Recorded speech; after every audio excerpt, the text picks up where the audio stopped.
저희를 위한 해독에 이번에는 살균제 문제를 짚어봅니다.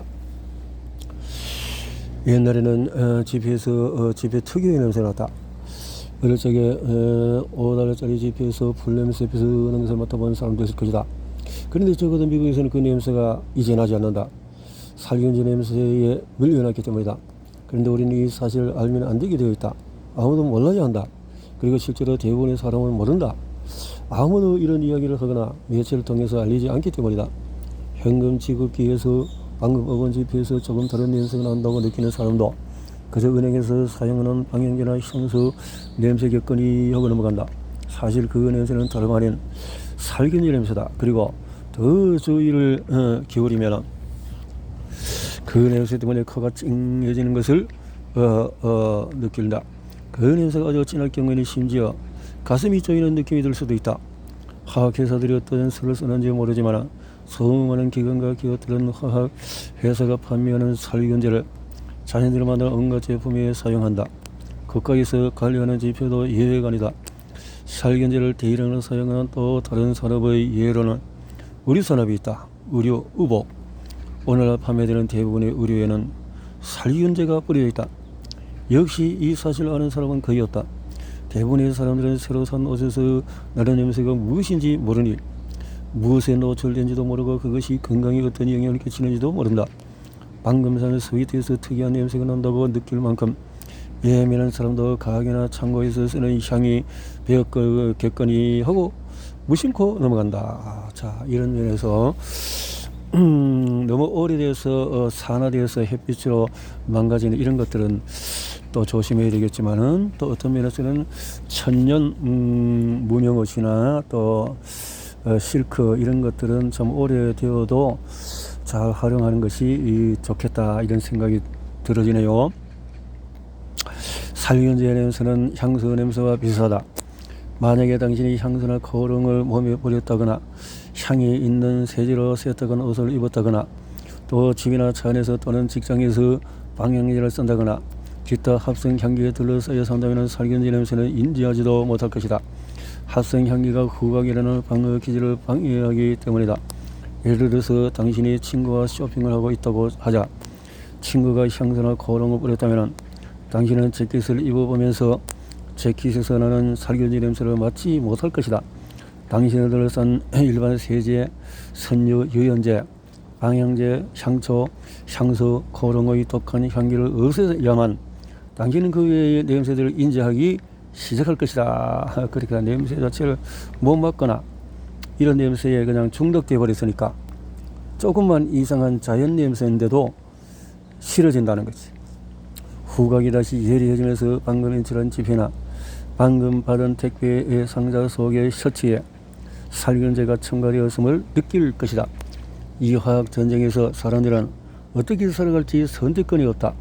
그런 화학회사들은 어떻게 하면 제품을 아무도 따지는 일 없이 조용히 잘 팔아서 주류 사이에 생필품으로 자리 잡게 할 수 있는지 그 방법을 이미 터득하여서 실행하고 있고 우리는 결국 아무것도 모른 채 중독되고 있다. 애초에 선택의 자유 같은 것은 없었다. 그런데 한편으로 우리는 모든 것이 우리의 선택이 들렸다는 말도 수없이 듣는다. 그러나 이 화학 전쟁에 관해서만큼은 그 말이 사실이 아닐지도 모른다. 그렇다면 살균제는 우리가 노출될 수 있는 최악의 물질이라고 중에 하나라고 할까? 분명히 그렇다. 살균제는 대량의 거리를 함유하는데 거리는 습진과 건설을 일으키는 독성 금속이다. 당신은 습진과 건설의 유백률이 최근 폭발적으로 증가했다는 사실을 아는가? 거의 모든 사람들이 사는 동안에 한 번은 습진이나 건설에 걸린다. 그리고 때로는 신상 의류에 뿌려진 살균제가 너무 독해서 그 옷을 입은 아이나 어른이 두통 때문에 몇 주씩 병원을 다녔는데도 원인을 못 찾는 경우도 있다. 살균제는 안 그래도 고달픈 인생을 더 힘들게 한다. 우리 뇌와 몸에 침투해서 대부분 간에 추적하게 되고 세포 변성을 유발해서 세포를 약화시킨다. 또한 면역 체계를 무너뜨리고 변종이 60 정도 넘는 앱스타인 바이러스를 비롯해서 여러 바이러스의 먹이가 된다. 이런 미래의 암에 걸릴 확률을 높이기까지 한다. 바이러스의 변종 중에는 암을 일으킬 만큼 공격적인 강한 변종도 있기 때문이다. 그동안 화학회사들은 대중에 알리지도 않은 채 수많은 업체에서 제품에 슬그머니 살균제를 쓰게 만들었다. 그 모든 결정은 화학회사들이 하고 우리에게 결정권이 없다. 우리가 할 수 있는 것은 최선을 다해서 살균제를 피하는 것이다. 이것만으로도 건강을 지키는 데 큰 도움이 된다. 살균제를 피하려면 그 존재를 의식하는 수밖에 없다.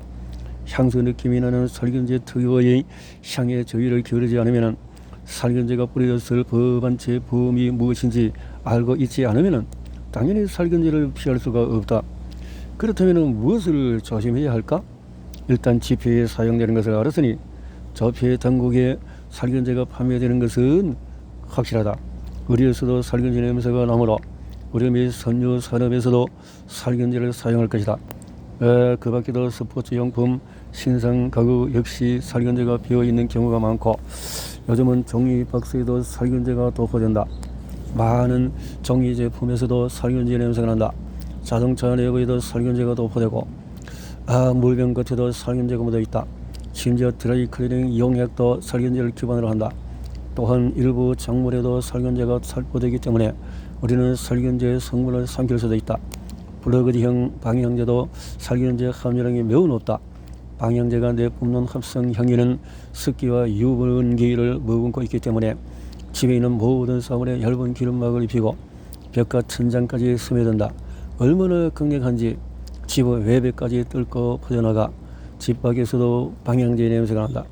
이렇게 사방이 기름막으로 덮이면 습기가 져서 곰팡이가 필 수도 있다. 이를 방지하기 위해서 방향제에 또 살균제가 들어가는 것이다. 집안에 곰팡이나 그 밖의 균이 생식하지 못하도록 하려면 살균제를 쓰는 것이 당연하다고 생각할 수 있겠지만 사실은 반대다. 오히려 살균제로 인해서 살균제 내성을 가진 더 강력한 다른 무리가 생겨 결국 균을 박멸하기가 불가능해지기 때문이다. 이것이 방향제 사용을 금해야 할 또 다른 이유이다. 내성 문제가 크군요. 지금까지 열거한 것에 살균제 사용체의 다가 아니다. 살균제 사용은 지금도 갈수록 늘어나고 있다. 일상생활에서 살균제 특유의 독한 향 때문에 곳곳이 찡해지는 순간이 더 많다는 것을 눈치 쓴 사람도 있을 것이다.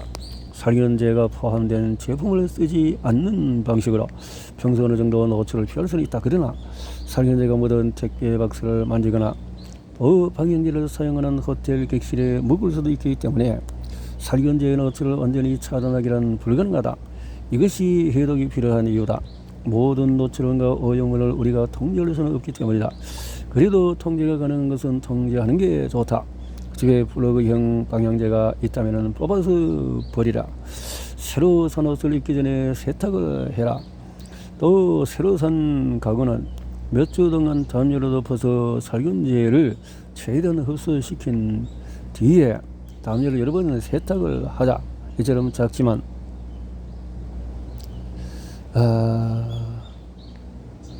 의식적인 습관이 우리가 생존 전략의 일부가 되어야 할 것이다. 예스. 살균제의 문제.